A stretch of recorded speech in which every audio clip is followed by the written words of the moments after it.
Hello, अस्सलाम वालेकुम। कैसे हैं आप लोग? आज मैं आप लोगों को आलमी हिद्दत यानी ग्लोबल वार्मिंग के बारे में पढ़ाएंगे।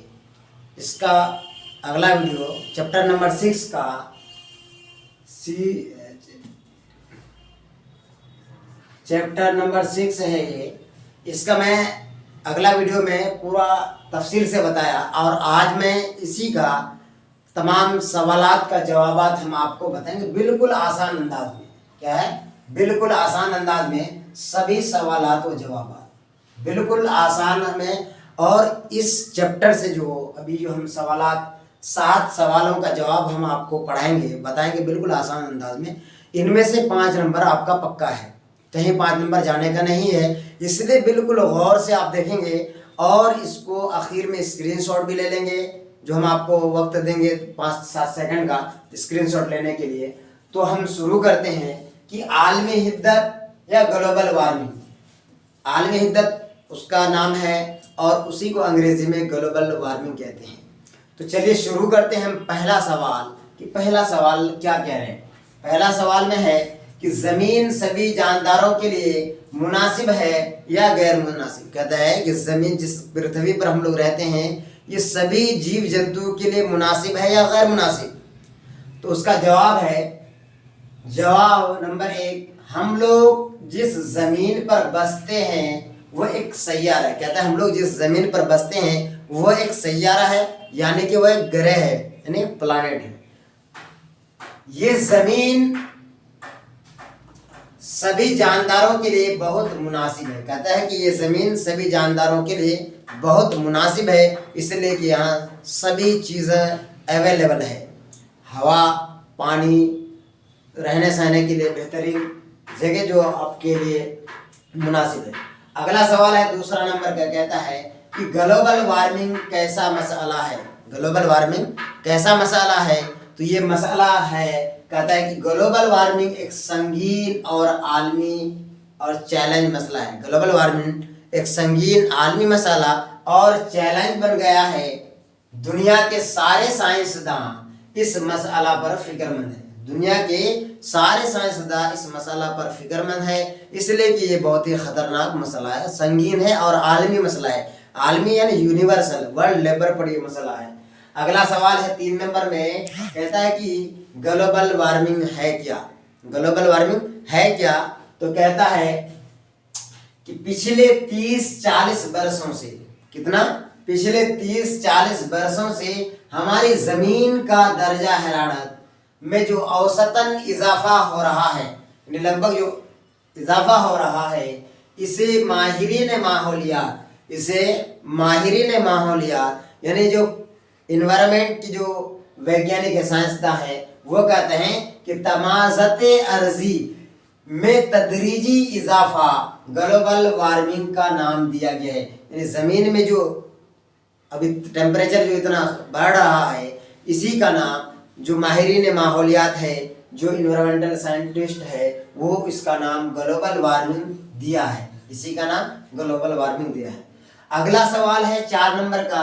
कहता है कि ग्रीन हाउस गैसों में कौन कौन गैसें हैं। कहता है कि ग्रीन हाउस गैसों में कौन कौन सी गैसें हैं। तो जवाब है ग्रीन हाउस गैसों में carbon dioxide CO2, green house गैसों में carbon dioxide CO2, nitrous oxide NO2, nitrous oxide NO2, methane CH4 और ओजन वगैरह। इसके अलावा और भी गैसेस हैं। जो सबसे ज्यादा आपको अगर देखा जाए तो मेथेन गैस यानी 149% इसमें इजाफा हुआ है। अगला सवाल है 5 नंबर में। कह रहा है कि ग्लोबल वार्मिंग से बचने के लिए तलबा को अब्दुल कलाम आज़ाद, जो हमारे साबिक सदर APJ अब्दुल कलाम थे, उसने एक जादुई मंत्र बताया था। तो इस सवाल में वही कह रहा है कि ग्लोबल वार्मिंग से बचने के लिए तलबा को अब्दुल कलाम साहब ने कौन सा जादुई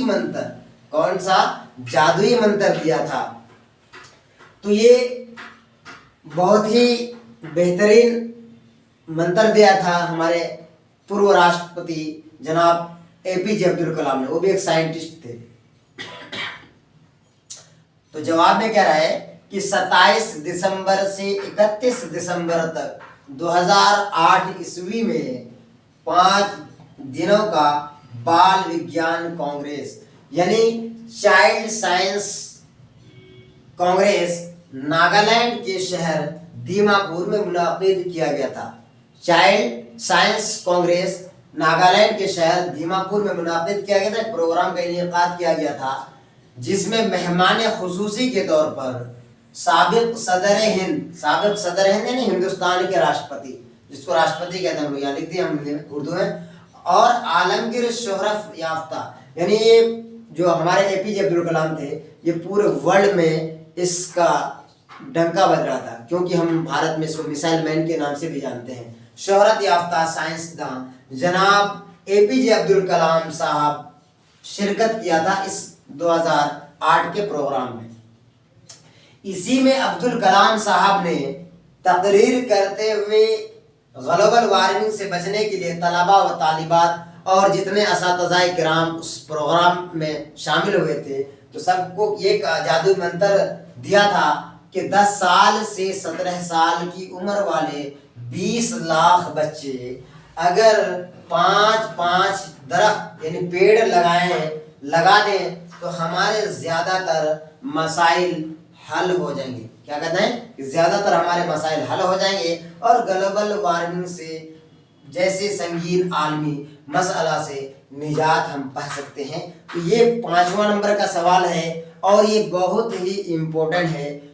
इसी चैप्टर से जो है आपका पिछले बार जो एग्जाम हुआ था 2 क्वेश्चन पूछा गया था और इस बार हमको लगता है कि ये 5वां नंबर का क्वेश्चन वीवीआई है और इसका 6ठा और 7वां क्वेश्चन हमें आपको बता रहे हैं। इससे पहले कि आप इसको स्क्रीनशॉट ले लीजिए।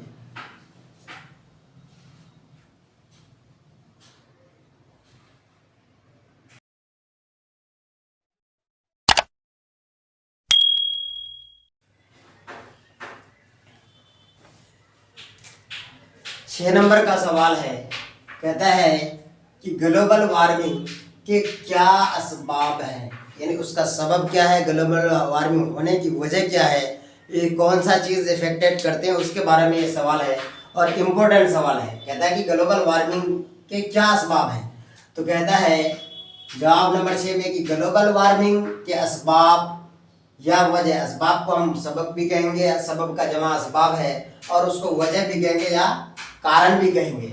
वजह ग्रीन हाउस गैसों के असरात में बेशुमार कल कारखानों यानी बेशुमार इजाफा, ग्रीन हाउस गैसों के असरात में बेशुमार, उसके बाद असरात बेशुमार कल कारखानों का खुलना, ज़्यादा से ज़्यादा फैक्ट्रियाँ खुलने की वजह से भी उससे भी प्रदूषण निकलता है यानी आलूदगी निकलता है जिसकी वजह से ये सारी बीमारियाँ उत्पन्न होती हैं। तेज़ी के साथ जंगलों का कटना और मोटर गाड़ियों की तादाद में बेशुमार इजाफा होना, आबादी में बेशुमार इजाफा होना, ये सारी चीज़ें इसके असबाब हैं। और नए ये आप ये भी देख सकते हैं, आप लोग जब आबादी बढ़ने लगते हैं तो घर बनाने के लिए जंगलों को काटते हैं, मकान बनाने के लिए ईंट बनाते हैं या ईंट खरीदते हैं, ईंट बनाने के लिए चिमनियाँ बनाते हैं, जो ईंट भट्टे में जो चिमनियाँ होते हैं उससे भी धुआं निकलते हैं। ये भी सारे के सारे ये असबाब हैं।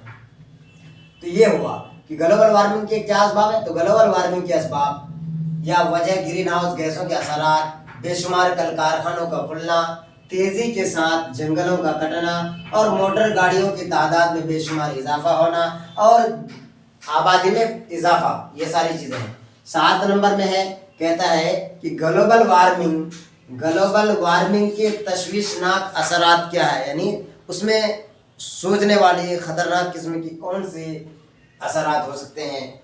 तो कहता है कि ग्लोबल वार्मिंग यानी आलमी हिद्दत के निहायत खतरनाक असरात हो सकते हैं, निहायत खतरनाक असरात हो सकते हैं।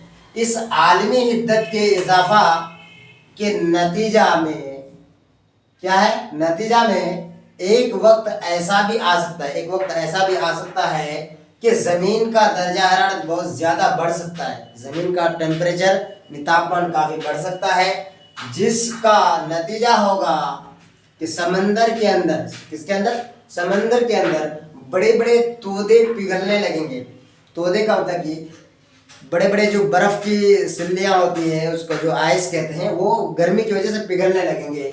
समुद्र के पानी के सतह में इजाफा होगा, पानी की सतह में इजाफा हो जाएगा नहीं, जब बर्फ पिघल करके समुद्र में जमा होंगे तो ये जाहिर सी बात है कि उसमें बढ़ोतरी होगा, जिसकी वजह से साहिली इलाकों में बहुत से शहर और ज़मीनी इलाका समुंदर में समा जाएंगे। साहिली इलाका मतलब कि समुंदर के किनारे में जो बस्तियां हैं, जो शहर हैं, जैसे मान लीजिए मुंबई के अगर निकट में कोई शहर है, जब वो चक्रवात तूफान आते तो उस पानी की वजह से वो डूब जाते हैं, यानी जिसको चक्रवात तूफान के नाम से कहा जाना जाता है। और 2004 में भी खतरनाक अंडमान निकोबार में तूफान आया था। तो ये सारे के सारे ऐसे इलाके में जब बर्फ के तोदे पिघल करके आएंगे तो उससे वो शहर क्या होगा, पानी में समा जाएंगे, डूब जाएंगे। तो ये हमारा ग्लोबल वार्मिंग का चैप्टर नंबर 6 का तमाम सवालात जो इम्पोर्टेंट है, जो एग्ज़ाम में पूछे जा सकते हैं, उसको मैंने कंप्लीट किया। और आपसे ये कह रहे हैं कि अगर आपको ये चैप्टर का अगर नोट्स चाहिए तो आप इस नंबर पर संपर्क कर सकते हैं, जो मेरा व्हाट्सएप नंबर है, क्या 7004124435। इस नंबर पर अगर आप कांटेक्ट करेंगे कि सर हमको नोट्स चाहिए, तो आप इसके बारे में जानकारी ले सकते हैं। 7004124435। और इससे अगला वीडियो जो हम उसका थ्योरी जो पढ़ा है उसका डिस्क्रिप्शन में, इस वीडियो का डिस्क्रिप्शन में उसका लिंक दे देंगे और वहां से आप उसको देख सकते हैं। और इसका आप स्क्रीनशॉट ले लीजिए। और आपसे एक रिक्वेस्ट हमारा यह है कि हमारे वीडियोस को लाइक करें, शेयर भी करें और ज़्यादा से ज़्यादा दोस्तों तक भेजें ताकि वो भी इसका फ़ायदा ले सके। शुक्रिया, खुदा हाफिज़, अस्सलाम वालेकुम।